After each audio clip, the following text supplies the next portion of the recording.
उठो, स्कूल के लिए लेट हो रही हो। सुबह का अलार्म लगाना भूल गई थी क्या, या रात को देर तक जागती रही हो? एनी, क्या हुआ, स्कूल नहीं जाना क्या? नहीं। क्यों? मेरे पेट में बहुत ज़्यादा दर्द है, मेरी तबीयत बहुत ख़राब है। अच्छा, हाँ बेटा, तुम काफ़ी पेल भी लग रही हो, चलो रेस्ट करो। अगर तबीयत ठीक नहीं हुई तो मैं डॉक्टर के पास ले जाऊंगी। और अच्छा हुआ कल से वीकेंड है तो तुम्हें आराम करने का मौका मिल जाएगा। चलो तुम आराम करो, मैं तुम्हारे अब्बू का नाश्ता बना दूं। एनी की अम्मी इस बात से बहुत अनजान थी कि जिसे वो अपनी बेटी समझ रही है, असल में वो एक चुड़ैल है जो एक घिनौना मकसद लेकर उनके घर में उनकी बेटी का रूप धार करके आई हुई है। आप कैसा फील कर रही हो? ठीक हूँ। क्या? मुझे भूख नहीं है। क्या हुआ इसे? एनी के पेरेंट्स के सोने के बाद रात के 3 बजे वो चुड़ैल अपने शिकार पर निकल पड़ी।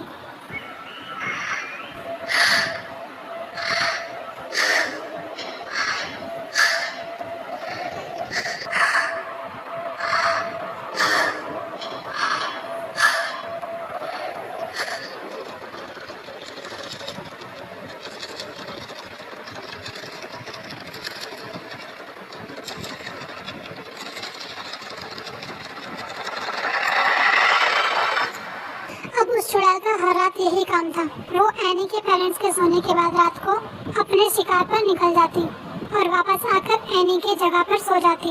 उस इलाके के लोगों में खौफ और हैरास पैदा होता जा रहा था कि वो कौन है जो इस बेदर्दी से लोगों का गोश्त चीर फाड़ कर कत्ल कर रहा है, और किसी का शक एनी पर जा ही नहीं सकता था।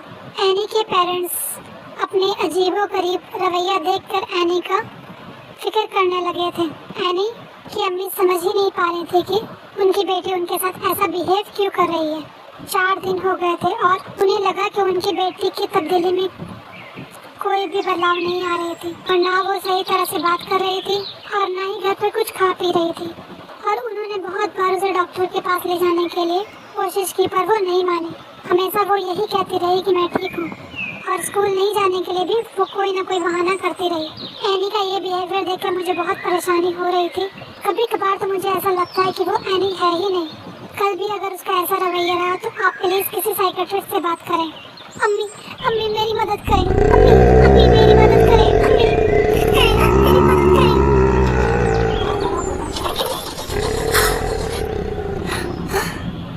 कितना खौफनाक सपना था। अरे एनी कहाँ है? एनी की अम्मी एनी को कमरे से गायब देखकर काफी परेशान हो गए। उन्होंने उसे हर जगह ढूंढा, पर जब वो उन्हें कहीं नहीं मिले तब वो घर से बाहर झांका, और उन्हें अपनी आंखों पर यकीन ही नहीं हो रहा था कि वो अपने सामने इतना खौफनाक मंजर देख रही हैं। जैसे ही एनी उठने लगी, एनी की अम्मी तेजी से अपने कमरे की तरफ बढ़ने लगी और अपने कमरे की दीवार के पीछे के छुप के सारे नजारे देखते रही। एनी के घर के अंदर दाखिल होते ही सीधा सावर लेने चली गई। एनी की अम्मी को उस वक्त बिल्कुल समझ नहीं आ रहा था कि वो क्या करें, और वो उसी बेबसी की हालत में एनी के कमरे में जाकर रोने लगी। मेरी बेटी को क्या हो गया है? ये मेरी बेटी नहीं हो सकती, ये एनी नहीं हो सकती। हाँ, अम्मी उस अबैंडन हाउस की घर की खिड़की में कोई खड़ा है, प्लीज मेरे कमरे में आए और उसे देखें। कहाँ है एनी? कोई भी तो नहीं है। अम्मी आई स्वेयर खिड़की में कोई तो खड़ा था। एनी आप यहाँ क्या कर रही हैं? कुछ नहीं, ऐसे ही मैं देखने आई थी कि तुम। हाँ, ये तबीयत ठीक है? हाँ मैं ठीक हूँ, शावर में थी। एक्चुअली तुम्हारे अब्बू की तबीयत ठीक नहीं, मुझे तुम्हारे साथ फार्मेसी तक जाना होगा दवा लेने के लिए। रात बहुत हो चुकी है ना, इसलिए मैं अकेले नहीं जाना चाह रही। तुम जल्दी से तैयार हो जाओ, मैं गाड़ी में तुम्हारा वेट कर रही हूँ। ठीक है एनी, तुम्हें पता है तुम्हारे अब्बू तुमसे बहुत प्यार करते हैं। कल ही वो मुझे कह रहे थे कि मैं एनी के बचपन के बहुत मिस कर रहा हूँ, और बहुत ज़्यादा ही मिस करता हूँ। और कल वो मुझे घंटों तुम्हारे बचपन के किस्से सुना रहे थे, और मालूम है उन्हें अभी तक याद है कि तुम्हारे पास एक गुड़िया हुआ करती थी, तुम्हारी सबसे फेवरेट डॉल। उन्हें तो तुम्हारी गुड़िया का नाम भी अभी तक याद है, सारा। पता है, उसे साथ लिए बिना तो तुम सोती भी नहीं थी। हाँ मुझे याद है, मुझे वो डॉल बहुत पसंद थी और मैं हमेशा उसी के साथ खेलती थी ना, मुझे याद है। अच्छा, क्योंकि एनी को तो डॉल से सख्त नफरत थी और उसके पास तो कभी कोई डॉल थी ही नहीं। तो तुम्हें पता चल गया।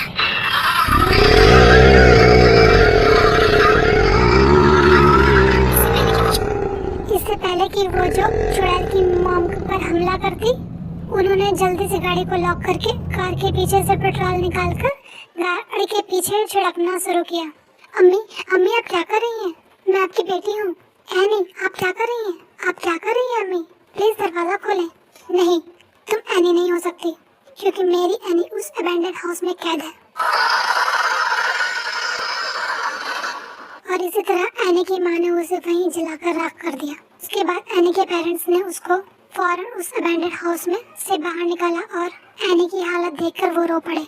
एनी 4 दिन से उस घर में कैद थी और किचन के नल से जो पानी आ रहा था वो पानी पीकर उसने इतने दिन गुजारे। और अगर थोड़ा और देर हो जाती तो शायद एनी के पेरेंट्स उसे हमेशा के लिए खो देते। इस वाक़े के बाद एनी की अम्मी को उसी माहौल के पुराने रहने वाले से पता चला कि बहुत अरसा पहले इस घर में एक औरत रहा करती थी और इस औरत के बारे में ये मशहूर था कि वो कोई आम औरत नहीं थी बल्कि एक चुड़ैल थी जो हर रात अपने शिकार पर निकलती थी। लोग का गोश्त खाने के लिए उस जमाने में उसकी कई वारदातें हुई और पुलिस को जो भी डेड बॉडीज मिलती थी उनकी हालत ऐसी थी जैसे किसी ने उन्हें बुरी तरह से नोच खाया हो। और फिर एक रात वो औरत किसी इंसान का गोश्त खाती हुई पकड़ी गई। उस एरिया के लोगों ने उसे सजा देने के लिए उसी के घर में हमेशा के लिए बंद कर दिया। उस घर से बाहर निकलने के सारे रास्ते बंद कर दिए गए। किसी को कुछ नहीं पता कि उसके बाद उस औरत का क्या हुआ। बहुत से लोगों का ये कहना था कि वो औरत अपने ही घर में भूख से मर गई। पर किसी को क्या मालूम था कि कई सालों बाद उस चुड़ैल की आत्मा एनी का रूप लेके एक बार फिर वापस आएगी ताकि वो अपना घिनौना मकसद दोबारा पूरा कर सके। एनी और उसके पेरेंट्स बहुत लकी थे कि वो अपनी बेटी की जान बचा पाए और उस वाक़े के बाद उन्होंने फौरन वो घर भी छोड़ दिया। हाय गाइस, ये था हॉन्टेड हाउस स्टोरीज का पार्ट 2। मुझे कमेंट्स में ज़रूर बताएं कि आपको ये कैसा लगा। And thank you so much everyone कि आप में से बहुत सारे लोगों ने हॉरर स्टोरी भेजे हैं। तो चले मैं आपसे मिलती हूँ एक और नई हॉरर स्टोरी बनाकर। Okay bye, thank you.